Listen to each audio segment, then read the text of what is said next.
Hey, you guys. Welcome to another episode of the podcast Prophet. Interesting title. Anyway, I'm going to be just talking, okay? Because I just had a breakthrough. But I had a breakthrough on top of a breakthrough on top of a breakthrough. And I am in the midst of cleaning out closets and cabinets because I'm getting ready for the next phase of our remodel. And so I have to box things up and everything. So I apologize if it gets noisy, but I just feel like some things need to be said. So I will try and talk loud. I was just close there, but I'll try and move it this way. Hopefully you guys will hear me. And I have to keep the doors and windows open. It's almost 80 today, and inside um, our RV, when the sun's straight on it, it's like 20 degrees hotter. So I have to keep them open. Anyway, so I had to talk to you guys because I just had this moment with my dad, who most of you know has crossed over. And it was like one moment on top of another moment on top of another moment that I was like, holy crap. Like, I actually need to kind of blow my nose right now because I started crying so hard. And it was just like, Spirit speaks to me through music. It always has. My family, we're all musicians in some way or another, or big lovers of music. We love to dance, you know. So it was like that kind of, I keep my phone on shuffle. And it was that kind of where, like no one else but like my higher self, my spirit guides, my ancestor, you know what I mean? Like, there's no amount of AI, like whatever. I don't care if they've been listening to me for years and whatever. It was just the way it was put together that I was like, holy shit, you know what I mean? Like memories that like you don't even realize you have, you know what I'm saying? So it was really intense. And my dad was showing me like all the things that he didn't do. And Elvis Presley was like he was literally like, he was more than the king, you know what I mean? Like my dad had the Velvet Elvis, the whole thing, like very, he met him once. He played in an Elvis Presley tribute band with my godfather, Johnny Spence, who was his lead singer. And so he has a very close connection with Elvis on many levels. In fact, they totally hang out all the time now. Like, no wonder why they know each other. They've known each other in other lives. It's actually really cute. Because sometimes I'm like, is that you, Dad? Or is that you, E? Like, and it's kind of funny because I don't always call him E, but that just came out. So I'm just going to let that, even now I was like, E, I'm like, what was that? But they did call him that. But I think because he thinks of me as like a friend, you know what I mean? Like Elvis is like, think of me as a friend kind of like energy. And I'm like, okay. So I'm going to get some boxes. But one of the songs that is like really huge for me to know it's my dad is because when my parents were going through a divorce, my dad would get like crazy drunk and he would play You Were Always on My Mind by Elvis over and over and over and over and over. And I'm not joking. Sometimes where like my mom would like stomp her foot because he'd be in the basement and she would like stomp her foot because she knows he could feel it, and or she'd go down there and then it would just get really bad, like violent and icky and whatever. But anyway, long story short, what he was showing me was all those times he wasn't there for me, all those times I felt ignored, all those times where I felt like he was with my stepmom and my stepsisters and like just abandoned me and my sister and my siblings. Oh yeah, and my brother married my stepsister. So like they just like rebuilt their own family, and like it was just, I didn't know where I fit in. It was a very odd, weird place. My sister was with her high school sweetheart, and so like by the time I was like trying to figure out my footing, and when I was a teenager, I just didn't feel like I belonged anywhere. It was a very sad experience. And so my dad was trying to show me like Like, even though he wasn't there for the things, or he wasn't, whatever, like, he's like, you were always on my mind. And it just made me cry really hard, because, part of the song is like, maybe I didn't, hold you. Maybe and all these different things. Um, and the worst part is that my dad and I, it was like our relationship was just tumultuous forever. Oh gosh, when I looked down, I saw 28, and my dad was born on February 28th and died on May 28th. And so 528 is like, I haven't even looked at my camera since I started it. But you see what I'm saying? Like, these are like the kind of messages that I'm getting. Are you guys getting messages like this? Because it's like really fucking intense. It's so intense. And I don't think we should ignore what's happening. And when we have these moments and these times with the ancestors, or our family members like that have crossed over, it's like, I feel like that's like a wink wink, like they're trying to tell us, like, look deeper into the story, look deeper into, because my dad had a lot of regret with that, and one of the last conversations I had with my dad, it's because he had made it through heart surgery, and I was so grateful. And he was just like a different person. He's like, I didn't really think I was going to make it through that surgery. And I'm like, what? And he's like, I mean, I prayed and I hoped and stuff. He's like, but, I knew I wasn't really healthy and all that. And so, long story short, he died like 4 months after the surgery, or maybe sooner than that. Actually, I don't remember. I think he had the surgery in February and he died in May. And that's like a whole other story I don't really want to get into right now. But basically, the night before he died, I had a dream about him. One of those dreams that's so real, and you're like, somebody's trying to tell me something. And I just started really working on my gifts. Like, I had different teachers, and, I was studying and all this stuff. But I didn't fully, like, kind of convert yet. You know what I'm saying? Like, so, I wasn't a Reiki, like, I've always been a Reiki, a natural healer, but like I hadn't gotten Reiki certified yet or anything. So it was pretty new. That chapter of my life was really, really new. And I'm trying to hold it together. Hold on. Gathering my thoughts.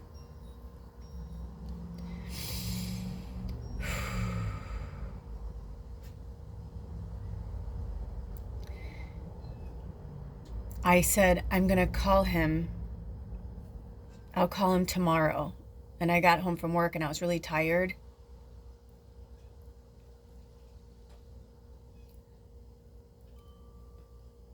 And like, not much longer after that, I was in the shower, and this wind blew through my window in my bathroom. The window was in my shower, and I had like a shower curtain over the window, and it like blew like onto me, and I was like, oh my gosh. And I had just moved into this apartment. Like, I hadn't been in there, I don't know, like a few days maybe. I still had boxes everywhere. Long story short, my phone rang like right after that, and I had it in the bathroom with me, and it said Mom, and it was like 9 o'clock my time. So I was like, what the fuck? My mom lives in the Midwest. It's 11 o'clock her time. I'm like, what is going on? Something's up. And I was like, oh shit. But I was in the shower, so I'm like, well, obviously something, my dad was not, it's weird. I feel like deep down I knew it was my dad, but I just assumed it was somebody else. Because my mom was calling me, My parents hadn't been together for years, he had remarried and for, years or whatever. So I was just like, I don't know what's going on. And as I was finishing up in the shower, my mom called again, which is not like my mom at all. But I know that my mom and I don't like to like talk on the phone, and we like to be peaceful. So that was kind of our code. If we call again, like within like 5 minutes, that means like something, it's important. And my mom didn't leave a message. Or I think she did, but she said, hi honey, it's Mama. She's like, can you can you give me a call, honey? Okay. And it was just like cryptic, like, because you could tell she didn't want to say it over the phone, but she also wanted me to call her. It's my dad. It's not like a great aunt or someone twice removed cousin I don't know. It's like my father. So I call my mom and I'm like, hey, I was in the shower. I'm like, what's going on? And she's like, honey, she's like, your dad passed. And I was like, no. I'm like, no, no, no, no, no, no, no, no, no, no, no, no, no. And she's like, what's wrong? She's like, well, are you okay? And I was like, no. I'm like, I had a dream about him last night. I was going to call him when I got home from work, but I didn't because I'm like, I just wanted to pack some boxes and I just wanted to get some stuff done. And she's like, well, I think he was gone by then anyway. She's like, don't beat yourself up. I'm like, yeah, but he wasn't this morning. I'm like, and my job, like, everyone I worked with, I could have easily been like, hey, can I take a few minutes to go call my dad?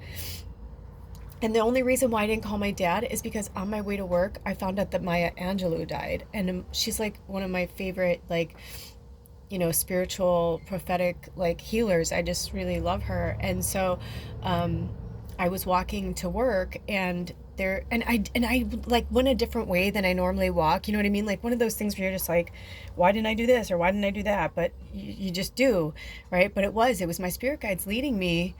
And there was this is when I lived in Portland, Oregon at the time, and a lot of people had like free libraries, free poetry, things like that. And on my way to work, when I was walking there, I went down this one street that had every month she put out new poems. And I realized, oh no, that was the first time I found out that she was there. Um, I walked to work. That's right. Because I had just moved there. That's right. Because I used to take the bus.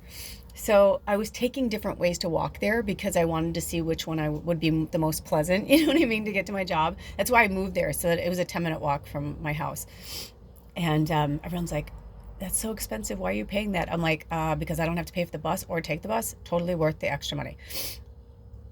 So we ended up going, or I ended up, I always say we. So I ended up walking down this one street and I saw one of those, free things in a beautiful wooden case, and it said free poetry. And I was like, how awesome. And when I saw that Maya Angelou was like in the window box, I was like, oh my gosh. I'm like, I love these people. And it was like one of my favorite poems from her. So I start walking, I'm reading the poem, and all of a sudden I just like felt this energy like go all over my body. And when I got to work, again, it was like I felt like I was supposed to call my dad. It was almost like spirit kept trying to give me a last chance. You know what I mean? Like they were doing everything in their power to try and help me, like, say goodbye or say something, because I mean, I don't think, he would have lived if you know what I mean? Like, I'm not that like into myself. Like, I understand like what happened. I'm just saying, like, I felt like they were trying to give me a chance to say one last goodbye, just be like. And so the reason why I started to do this with you guys is because like when Always on My Mind came on, I started bawling my fucking eyes out. And at the end I said, I love you, Dad. And I heard him clear as day. He said, I love you, kid. And it was so real, and I know he's here. And that's the thing that's like really starting to like get to me, is just like how magical everything is, and that we've got to stay in our healing energy right now. The planet needs us, it really does. It needs us more than we realize. And my dad was trying to show me like just how important we are, and that he had to do that. Like, he had to be there. After he passed, I had a conversation with one of my stepsisters, and she was crying so fucking hard. And she said, I just want you to know, she's like, I know he wasn't my real father. She's like, but he's the only father I ever had, and he was really good to me and my kids and my family. And it was, I could tell she was trying to be nice, and she was trying to be like loving, and trying to express her gratitude, that she knew deep down that like, my dad was like with them more than us. But it hurt because on the other side of that, I had my real biological sister, who my dad never showed up for, like the kids stuff, wasn't there for them. At the end, he was. At the end, he kept trying, and that's what was so hard, is to watch somebody fuck up their life, and then watch somebody, like, heal, like watching my dad go through like AA and the 12-step program and the whole thing, and getting clean and then using again and then getting clean. And the irony is, the day that my dad died, he asked his doctor if he'd ever be able to drink again, because he said, I want to be able to just like have a beer out in my garden. I don't need to get drunk anymore. He's like, but I miss just having a beer in my garden. And he loved to garden and hunt and all that, and fishing was huge. He had his own in like Outdoor Magazine, or like one of those, he had his own column for years called Catfish Bill. um he just, he it was so funny. He was like a hero to everybody else, but he just wasn't really there for me and my mom and my sister. And then, it's hard to hear somebody, praising. Like, there'd be times when I was living in LA and I would go to visit my dad. He had a bar and a banquet hall. It was like all connected, in a restaurant. And well, it's like a restaurant bar, and then he had a deli, and he made his own sausage. He made his pizza from scratch. His pizzas were really famous. Like, everyone, like, they just loved him. And I remember I'd go in to visit, and people would just talk about him like he was a superhero. He was like Big Fish, like that movie Big Fish. I was like, everybody's like, oh man, if it wasn't for your dad, I would have had my electricity shut off, and blah blah blah blah blah. And I was like, my dad never gave me shit. He wouldn't give me anything. He told me it was to make me stronger and tougher and all these things, but it was really tough. It was really, like, really, really, really tough. And I had a lot of, like, issues with my dad about that.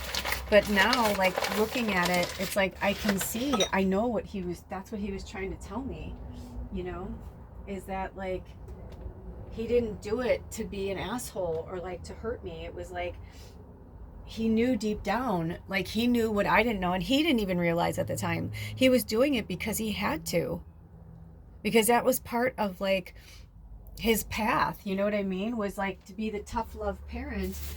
And I remember one time we had a really big fight, because I didn't talk to him for like 5 years. And then when he finally came back into my life, he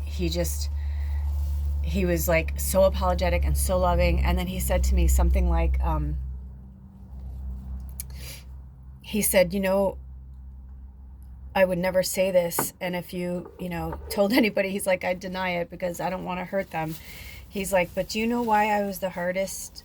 He's like, Sherry, I always knew she was going to, like, land on her feet, my sister. He's like, and your brother, he's like, once he knew that my brother was, like, tied into him, he felt like he can, like, keep an eye on him, kind of thing. Like, he had his own viewpoint of who we were.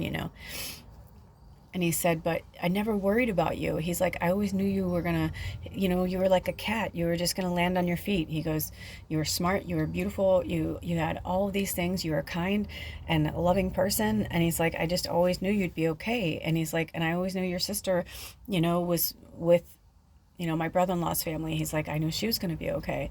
And he's like, so, I reared your brother. And it's funny because so many things happened between all of us, and we all have our different version of it, right? And the way we see it, because it was our story, it was through our eyes. Even if someone, here's the thing, it's like, even if our family members are observing us and they think they know, they're still coming from their own level of consciousness, and we mirror each other, right? So if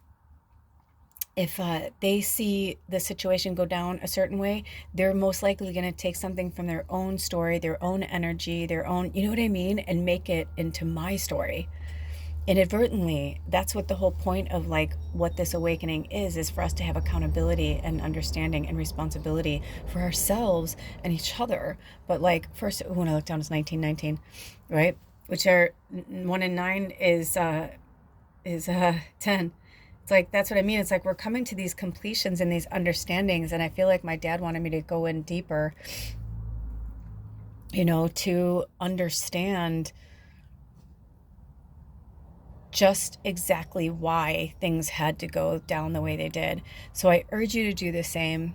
I urge you to look deep inside of yourself and look at your stories more. Ask Spirit to send you signs. If music works for you too, do the same thing. I have Pandora Shuffle, and I don't know how many stations I have now.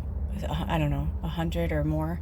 I think they only let you have 100. I don't remember. But anyway, but I have everything from like a musical channel to all the different Mozart, Chopin, Beethoven, like certain like artists I really love, you know and Christmas, and all of that comes together. I mean, one of the first things that started when I didn't even know I was going to be talking to my dad, kind of thing. All of a sudden I heard "Oh Holy Night," but it was from the Home Alone soundtrack. And my dad was that's when it kind of started, and I was like, yeah, because I was alone on holidays.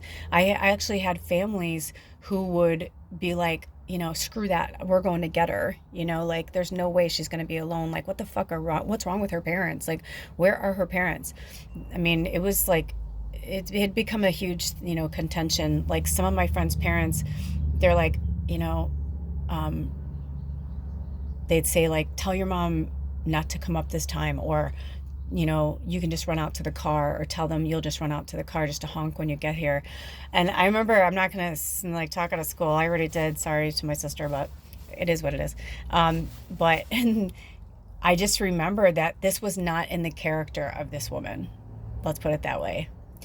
And it's interesting because earlier I felt something come through from that family. So I had a lot of Italian families that helped raise me and rear me, which is why I talk with my hands a lot. And but anyway, and I love to eat and love food, but that comes from my blood and bone too. But anyway, I was like, all of a sudden I heard me go grazie, grazie, and she's like prego, and then I realized, like, oh my gosh, like I do that all the time in certain languages, and I realize that's the ancestors like talking to me in like their native tongue. So it was just really, really interesting, which is so, so funny because they're not. Well, I'm going to leave it there. So, long story short, one thing after the other made me realize, like, that my dad was like, even though I wasn't there, even though I didn't call you as much, right? Because we didn't have cell phones and texting back then. I think, honestly, if things were different, there were a lot of times during work where my dad would just be like sitting down to like drink some coffee, and he and my stepmom like ran their business. They lived there. Like, they hardly ever had days off. When the business got more established, they did. But like, if my dad had one day off, he's like, I don't mean to be a dick, but like, I don't want to go spend it with my family. I want to go be alone and be quiet and go fishing, or I want to go play music, or and I understood that, but I didn't have kids either, so like, it really hurt my sister, because she's like, you don't even work on this day. Or like, my dad would say, why do you always have them on this day? So then, like, my sister would try and switch the days and would be like, can you make it on this day? I'll even like move it around to your time. I mean, she really did try to accommodate him. But I think there was a lot of battles going on because my dad had an affair with my stepmom when he was with my mom. And so there was so much contention between my mom and my stepmom and my dad. And then my mom married my dad's best friend. And then my brother married my stepsister. And it was like, we were fucking Jerry Springer, and I don't think anybody knew how to handle all the different dynamics that were happening with so many variables and emotions, and it was just intense and heavy.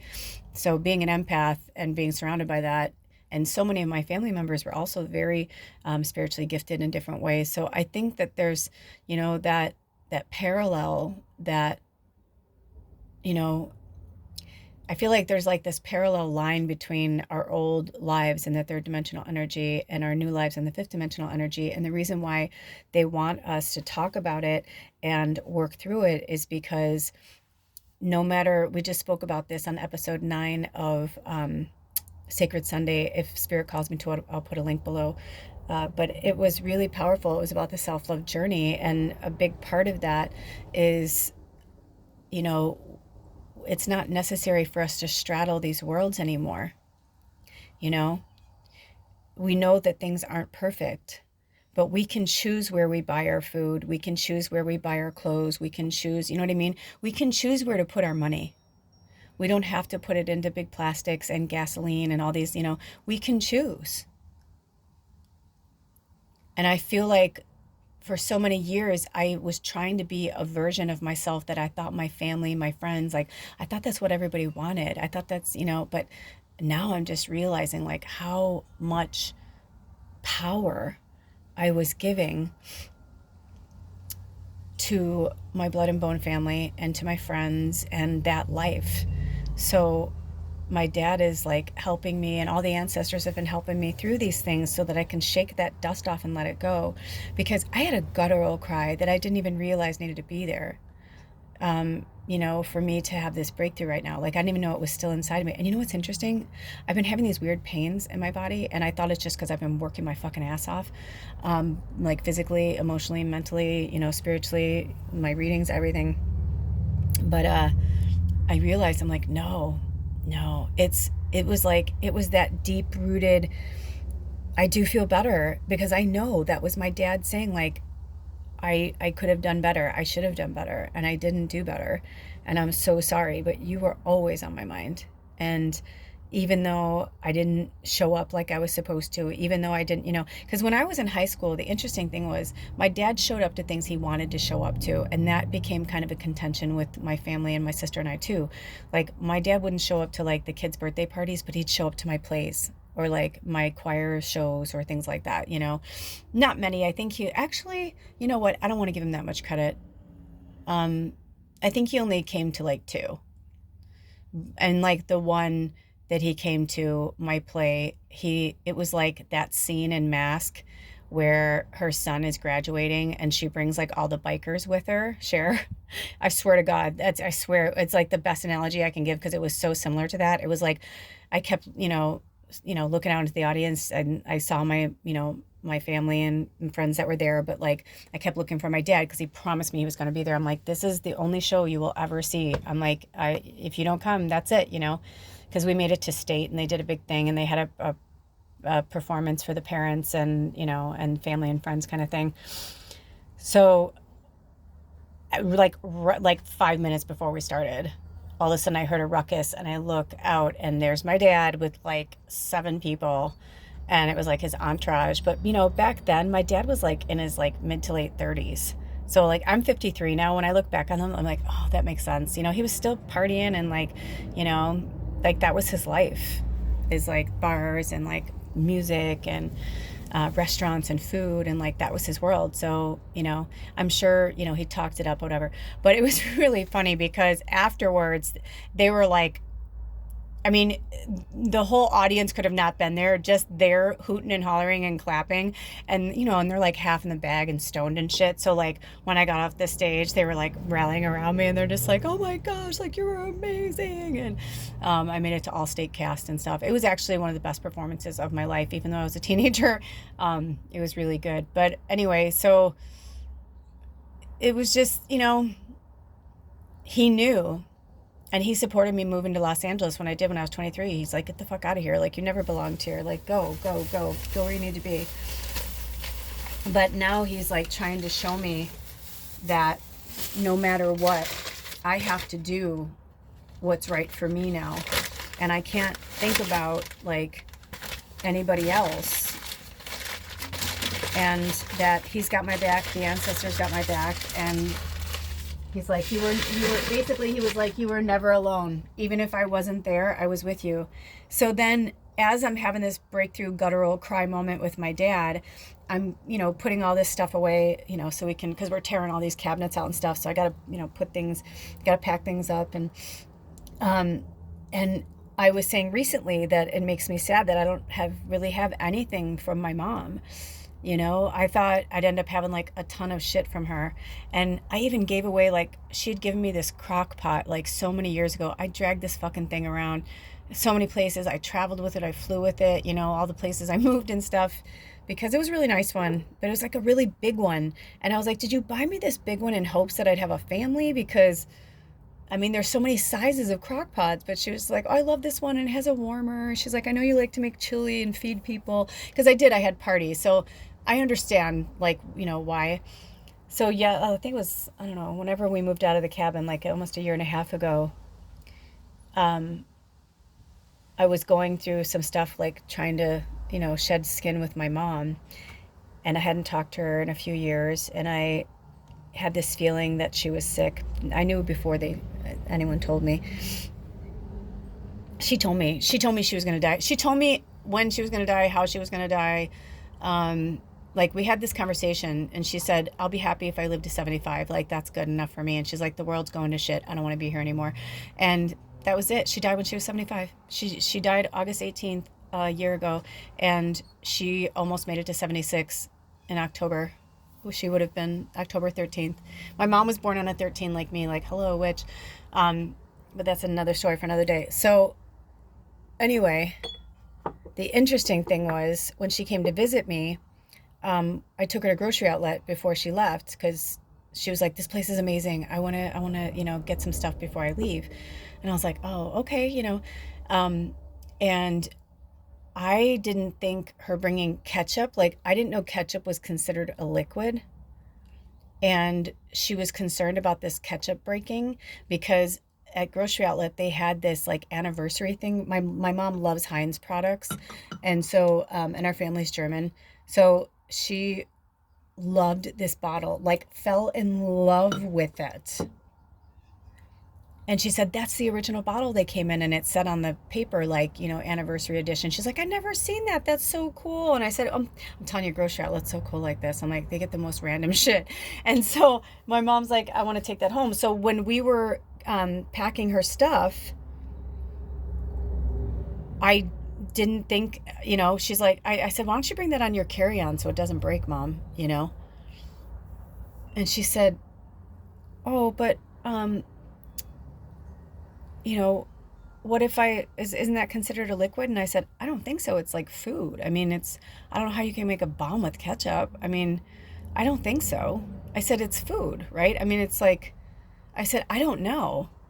So when she was packing, she had overpacked, and long story short, certain things that I thought she could take on her carry-on, she had to leave behind.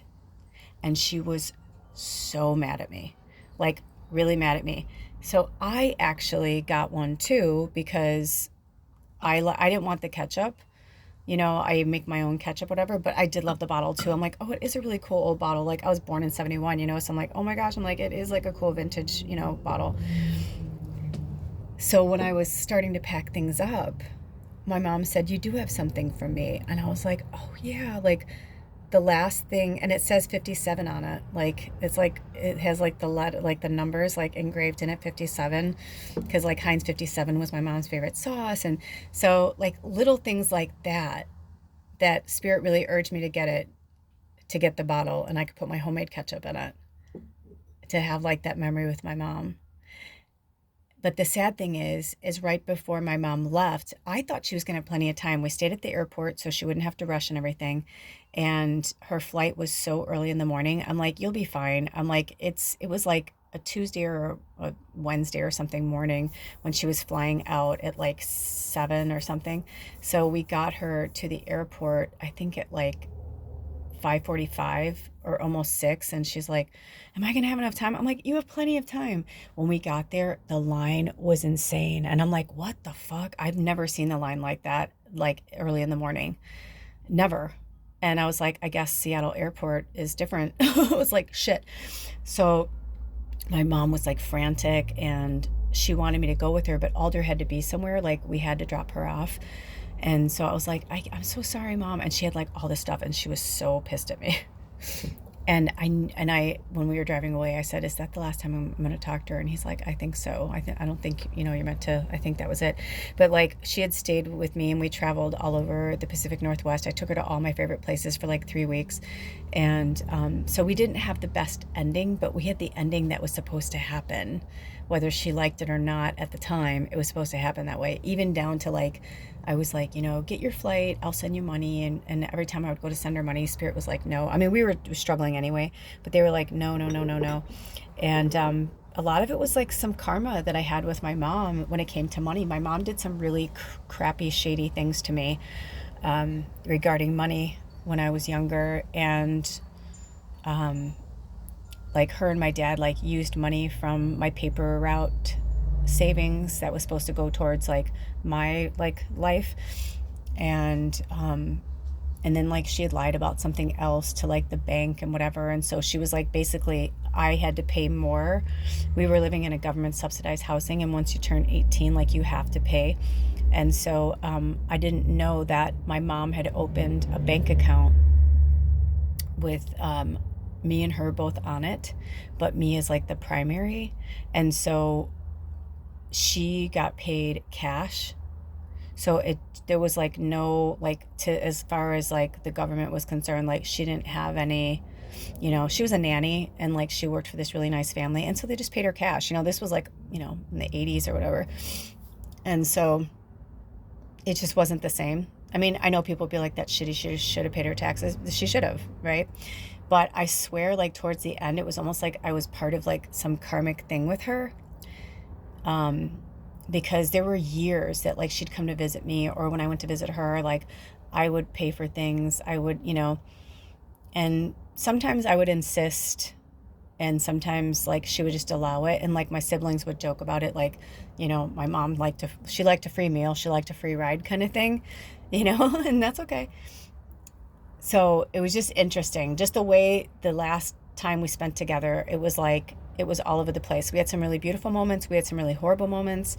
And the truth of the matter was, it started to make me realize that we were never going to have the relationship that we had before. And she was only ever going to see me that way. So I knew I was going to have to pull away from her. And so those shitty things happened, but they had to. I mean, down to like one of the last fights we had when she was here was we went to go visit Alder's family. And they're like from Dungeness and Sequim. Like they're literally one of the founding white families up here. And like his grandpa was like the chief of, the Sklallam tribe up here.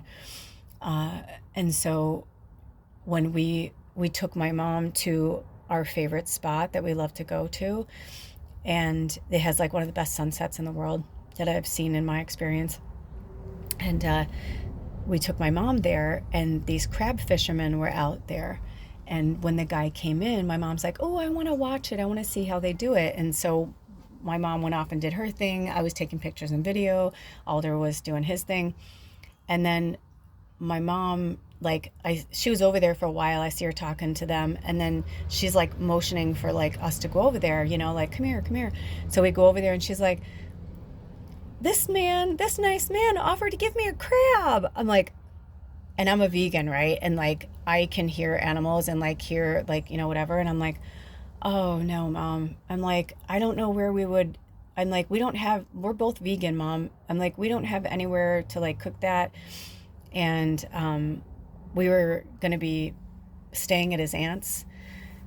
And so I don't know if Alder said something, or my mom was like, you don't think somebody can help me cook it? And of course Alder was like, I'll help you if you really. And he's like, you don't have to be in there when we cook it. And I was like, okay. My mom's like, come on. She's like, he just caught it. This is Dungeness crab in Dungeness. She's like, and I get it, like I understood it, but I was kind of upset because I felt like the whole time she was there, she didn't get or understand or respect like my feelings or my wishes, or it was like always about her, And those are the things where people are like, oh, your mom's not a narcissist. I'm like, it's well, I guess it's all in the way you look at it. You know what I mean? Like, I get it. She wants to get hers, I understand that. But at the same time, your daughter is a vegan, and you're like staying at, her husband's family's, whatever.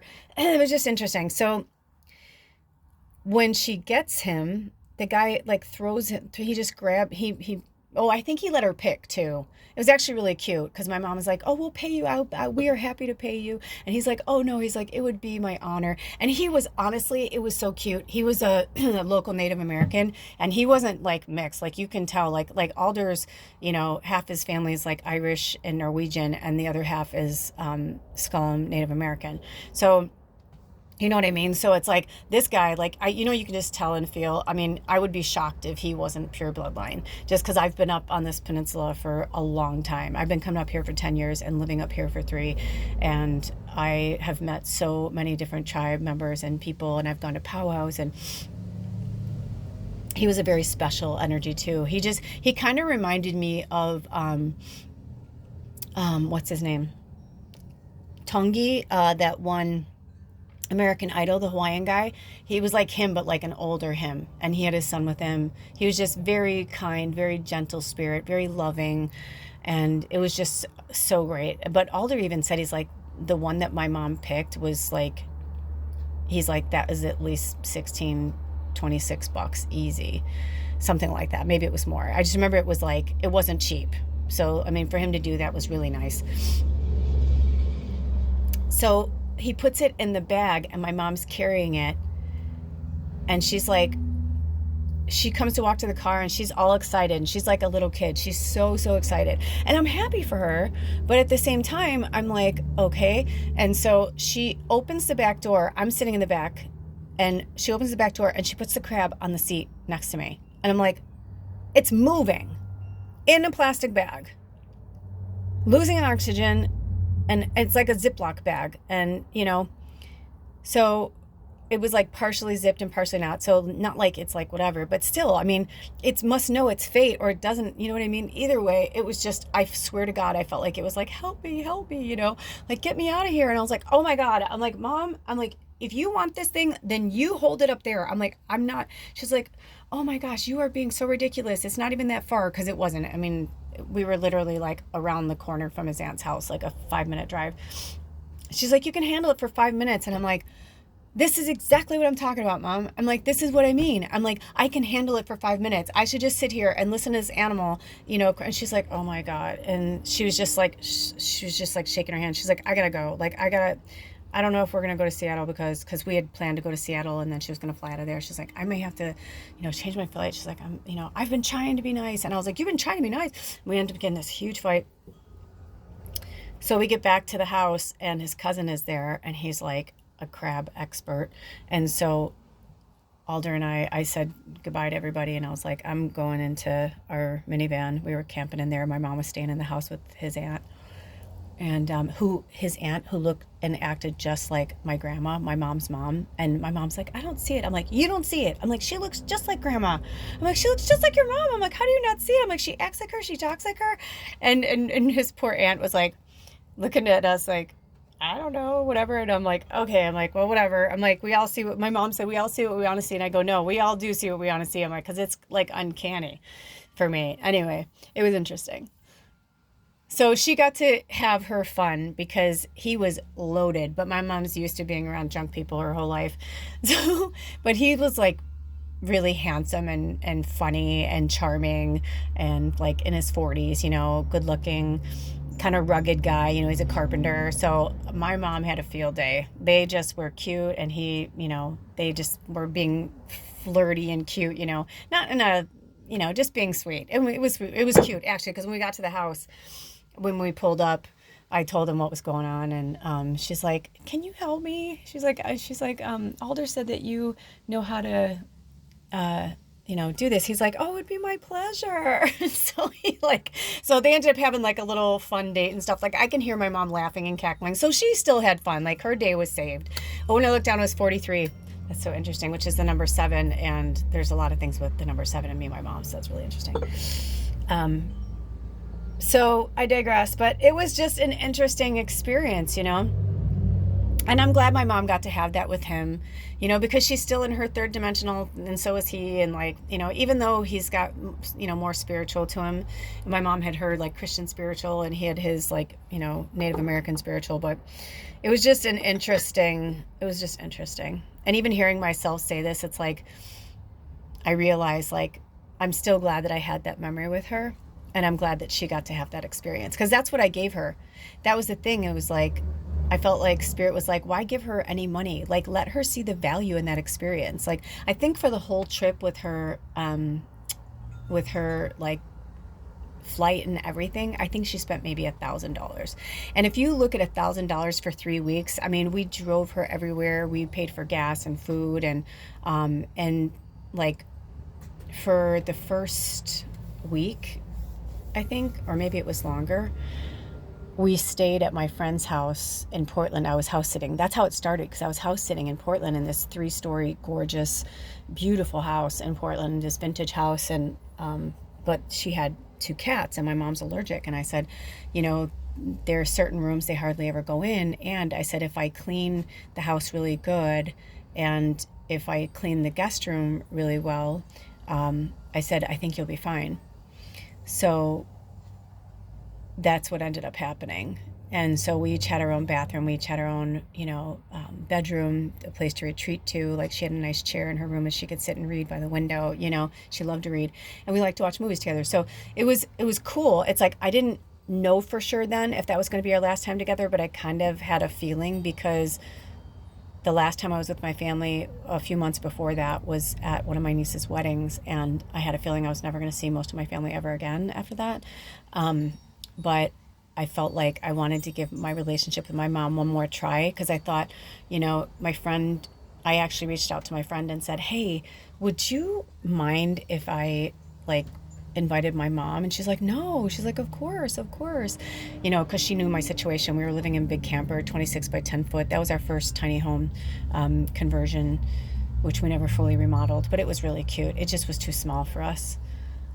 Which is why I'm doing this now. We're in the middle of a conversion for our bigger one. The first one was Big Camper, and then I started calling this one Big Papa when we got it because it had my dad and my stepdad's initials kind of combined, which was really interesting. And the guy who we got it from had the same birthday as my dad. So like I just felt like all these connections. So we kind of called it Big Papa because it was like bigger. But now I just call it the RV. I don't know. I think someday it'll have a house name or something, but who knows? But yeah, so interestingly enough, I guess I thought, I just wanted my mom to see my life, and maybe if she could see it through my eyes and my friends and, like the places that I go, like that maybe she'd understand me a little bit more, because she was so closed off to me being a medium. And I knew that the only way I was going to be able to, do anything with her was to be completely myself and just kind of like throw it out there and be like, can she handle me as myself? And if she can't handle me as myself, like, can I still like be there, for her? Like, can I still be in her life? Like, how can I make that happen, kind of thing? And unfortunately, it just didn't work, and our relationship is what it is and was what it was. And now it's like I didn't get to be there with her on her deathbed, but I did talk to her the day that my stepfather passed, and that was the last time I ever talked to her again. And I'm sure she has moments where she's like, had she known, like maybe she would have done things different. But I think this is just a message for all of us that, the one thing my mom used to say is the next moment's not promised to us. And she's right. And it's ironic that I feel like in the end, it was like her own medicine that was the truth sayer for her, like practice what you preach and not what you, don't tell me you're a Christian and then treat your child that way. It's like, and I remember I said to my mom, I'm like, you're basically choosing your religion over me. And she's like, no, you're choosing like this. And she's like, and it's most likely a phase. And I was like, it's not a phase, Mom, not a phase. And I said, and that's exactly why I can't like talk to you about this. I'm like, because you want to think it's a phase because that makes you feel more comfortable.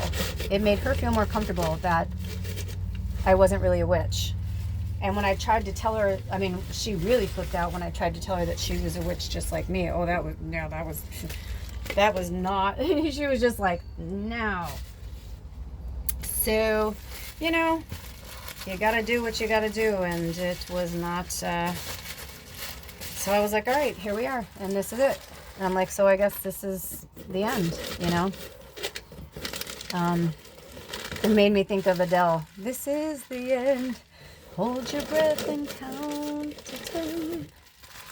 Feel the earth move and then. I don't remember, but when the sky falls, and that's basically what it was. So I was sad the other day because I was like, I don't really have a lot of things for my mom, and then here I am packing up all these things and I find the same ketchup bottle. And now I have that memory with my mom and I have that memory here. And you know, want to know the funniest part is we took my mom everywhere. I think we may have gone as far south as Yachats. And she got to see like from Yachats all the way up to Cape Flattery. That's very rare. That's a very rare thing. She got to see, you know, from like the middle of Oregon, basically all the way up to the Olympic Peninsula. And, you know, like Astoria, Goonies was like my favorite movie when I was a kid. My mom loved that movie too. We went and saw it at the theater so many times. So, you know, there's just all these little things that I got to have these great memories with my mom where I live. I've been in the Pacific Northwest for 14 years now, you know, in Oregon and in Washington and the Olympic Peninsula now. So, you know, it's just really cool. And the area that I'm in now is the area that like my mom was like, that's where I see you living. And I'm like, that's where I live. And she was always right. Like she was always, you know, spot on about certain things. So it's very interesting. So that's that. So, you know, allow yourself to feel and go through these memories and work with the ancestors and work with your family. And, you know, for some of you, you know, like it's time. Like you were meant to walk away a long time ago and you're holding on to something that's not there and you're going to cry and it's going to be fucking sad. It's supposed to be sad. I mean, you know, it's like, you're a sensitive being, you're a light being. If you found yourself here, you know, we're all light beings having a human experience, but most likely you're an earth angel, or light worker, or both. You know, I say welcome witches, healers, and deep down believers in magic. You know, it's like you found yourself here for a reason, but you know, there are just certain people you cannot keep in your orbit. And I think even I sometimes, you know, or I should say, I got this kind of vibe from my dad too, that I had vibes back then too, like, and I was right about him, you know, like about my stepmom, and I used to call her my step monster. I got that from St. Elmo's Fire, which, by the way, did anybody know they're making a sequel to St. Elmo's Fire with the original cast? I almost died. I was like, what? I was like, oh my gosh, you don't even know, like St. Elmo's Fire is like so dear to me. I just was like, oh my gosh, I'm like, what? So, that's really exciting. Oh my gosh, is this Bubba's? Okay, so I keep finding little things. I think I just found. Oh, you guys, I just found some of Bubba's hair. Her fur. Hi, Bubba. Hi, teacher. Oh, I miss her. Our neighbor's cat keeps coming over here. He's so cute. He's this really cool Maine Coon. He's only about 1 year old, and he just loves coming over here, and they don't like it. I think they think I'm going to take him. I'm like, I'm not going to steal your fucking cat. I'm like, at the same time, though, you can't make an animal stay where they don't want to stay. And I kind of said that to her. I was like, I'll pay for him if you want me to. I'm like, you know, that's how I got Baba. She just kind of, you know, crept up into my life, and there she was, you know.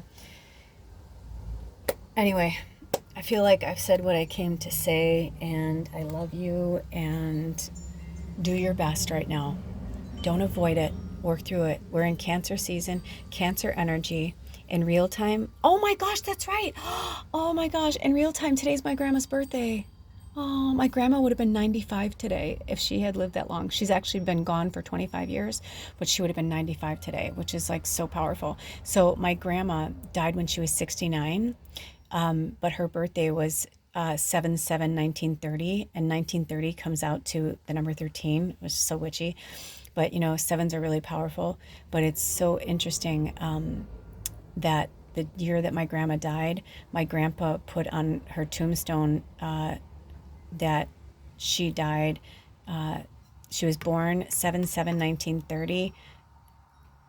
Or no, he put born in 1930 or something and died in 2000.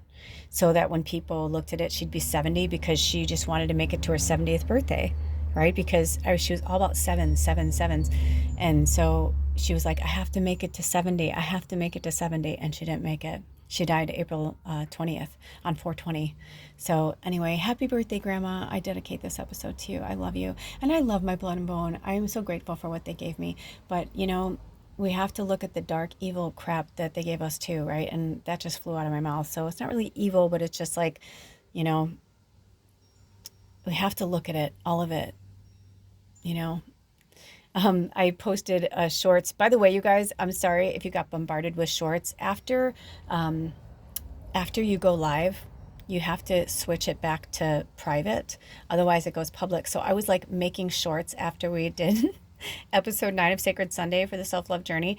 I was making shorts for another time, I thought, but I didn't even realize they were out until I went back to look at something and I saw these views. I'm like, oh, I was like, I feel like that one girl who does that thing where she's like, I did it again. So I'm sorry if you guys got like 3 like right in a row. Yeah, sorry about that. But they were, it was fine. Spirit told me to leave them. They were all meant to be, so it's all good. But I don't normally bombard, for those of you who are new here, I don't normally bombard with that many shorts in a row like that. But anyway, yeah, so happy birthday to my grandma. And in a few days is the full moon in Capricorn. That's what I was getting at, is that let your emotions flow, let it go. Whenever you watch this, it's timeless, of course, but maybe you need a good cry. And this whole year is going to be about shedding our skin, the year of the snake, so real time, we're July 7th, 2025. And 2025 is the number 9. And so today is 7/7, which is 14. 9 plus 1 is 10. So it's 14, which still comes out to the number 5.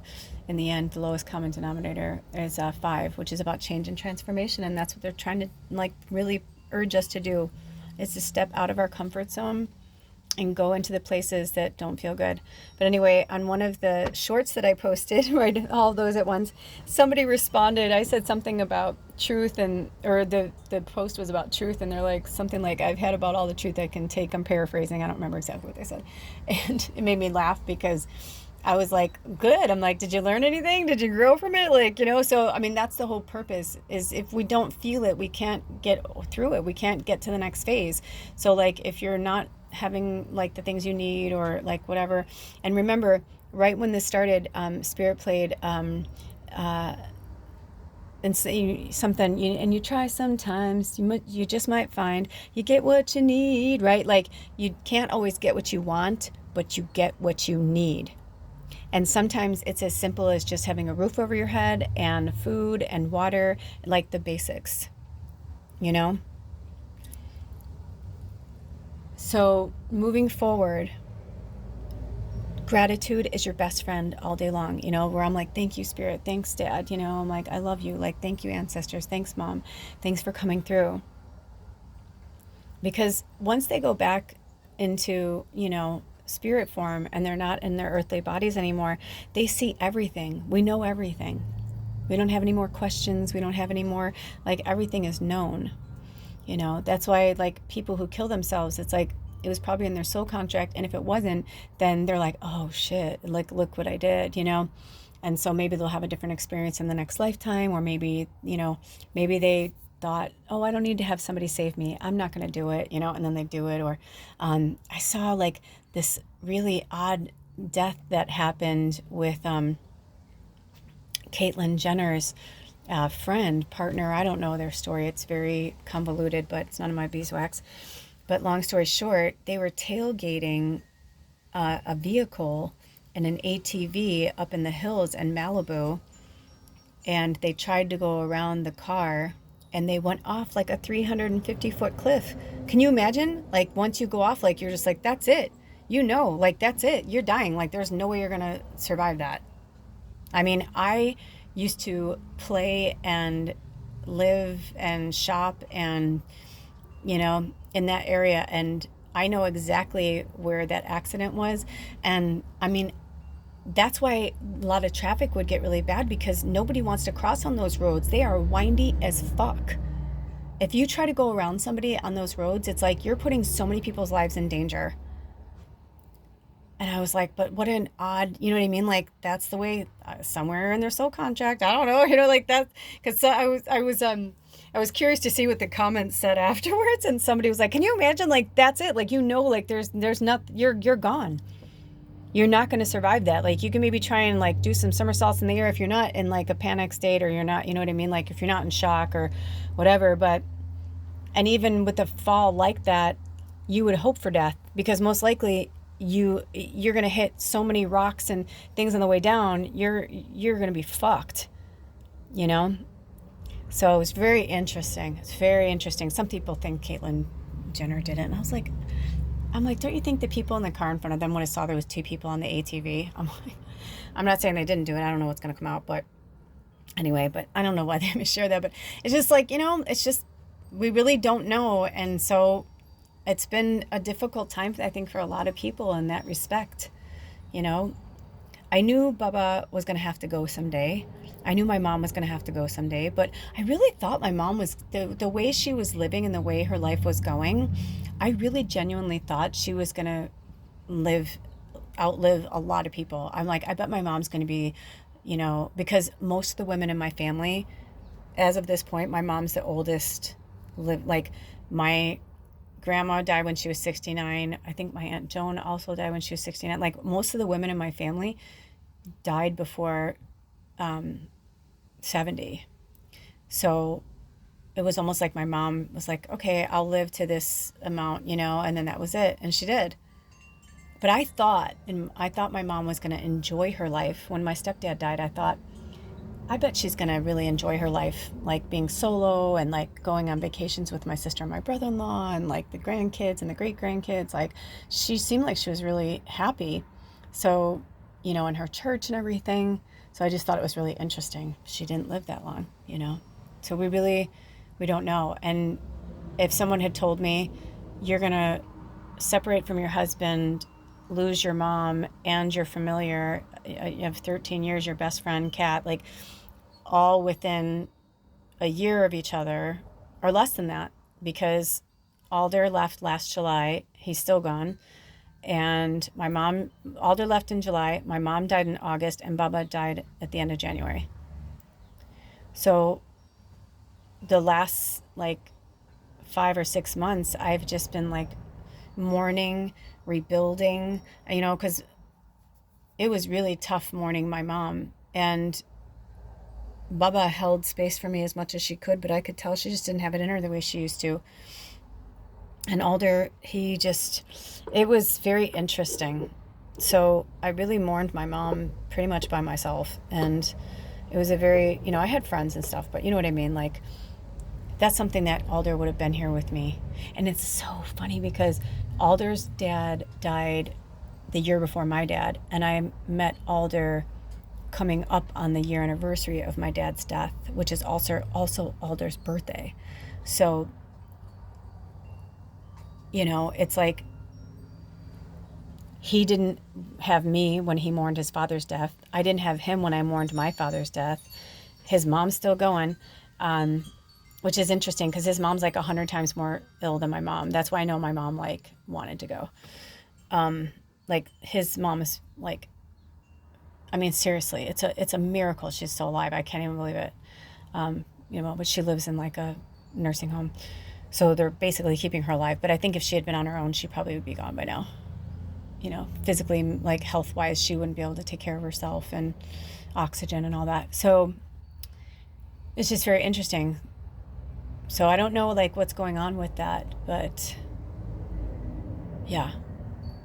So some things, we have to go through alone. It makes us stronger. And as my dad showed me today, I am who I am because of all the things that I gave to myself, did to myself, brought to myself, whether I like it or not. I can't blame anybody. This is it. This is my life. This is what I chose. This is the path. This is, you know what I mean? And you are the same. You can do this. I believe in you. Go to the dark places. Go into those closets. Like right now, I'm going through here. The other thing is, I recently remembered that I had this picture of my mom when she was a little girl. And I'm grateful I have that. And there's pictures of my mom on the internet. And because of her obituary, whoever picked it, I love whoever. I mean, I love my family anyway, but whoever picked my mom's obituary picture is like so perfect. Because it actually, I was like, did I take that picture? Because it kind of looked like, she was basically wearing the same outfit that she wore when we took her to the beach. So I was like, you know. But my mom's like me, like she only has so many outfits, and especially when she travels, she brings so many outfits with her, and that's it. And she kind of like, they're not her uniform, but like she doesn't feel the need to have like an excessive amount of clothes, which is cool. I like that, right? She like launders her things and she wears them again. So when I saw the picture, I was like, oh, I'm like, I love it. It was like my mom encapsulated. It was such a great picture of her. She was just happy in nature and like waving at the camera and just like barefoot the way she loved to be. And so it was cool. And I feel like whenever I want to look at that, I can look at that. And I have pictures and video of when she came to visit me. And recently I was on YouTube and I had uploaded some videos from a long, long, long time ago, from the last time I saw my family. And it was interesting. I looked at them and I didn't get emotional like I used to. And this one video with me and my mom in like the town that I live in now, I was like, oh my gosh. I'm like, I love that. Like, I love that. I love that she came here. She made an imprint. You know what I mean? Like, she's here. Like, there's always going to be a piece of her here. And now, every time I make my homemade ketchup, you know, I'll always have that bottle that I bought with her. My mom and I, that was our thing. We loved to shop together. We were thrifters, vintage, you know, bargain shoppers. And my grandma too, like, you know, and recently I saw a family like that, a grandma, a mom, and a daughter, and they were shopping together. And I felt my family with me, and it was so beautiful. And I just smiled. I cried a little bit, but I smiled more than anything because I was like, I'm so grateful I have those memories. I'm so grateful I have those experiences. And truthfully, you know, it's like when my grandma died, I felt like I knew the whole family was going to disband. She was the glue that kept us together and the love that kept us together and the one that was like, stop fighting now. And, you know, like, no more, you know, always trying to make sure everybody was accepted and felt loved. And that kind of shit is important. I just feel really blessed right now. So thank you to my family, my ancestors, my blood and bone and beyond. And thank you to you for being here, not just on this podcast and listening, but also for just being here on the planet right now when it's in such a tumultuous state. You are not alone. Spirit is with you. Call on your angels for help. They won't help you unless you ask them.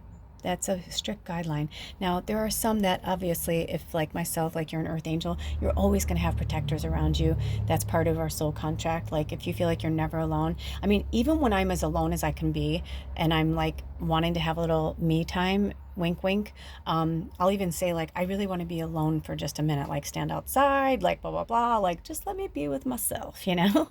And I can feel them kind of like pull away. It's very interesting. Or like when I call on the healing energies or the galactic surgeons, like to work on me when I'm really in pain or hurting or push myself too far. When I'm in my meditation, I can feel them working on my body. I can like almost see them like with their little tools and you know what I mean? Like see the little green men or blue men or whatever they are, you know, whatever we are, wherever we come from. You know, so just don't take things too seriously. We got to laugh, but we also got to cry and we got to work through it. And then when we do, then we move on to the next stage. And the sooner you get through it, the sooner you will get to it. All right, you guys, until next time, take good care of yourselves and each other. I love you so much. Spirit loves you too. Blessed be. Aho.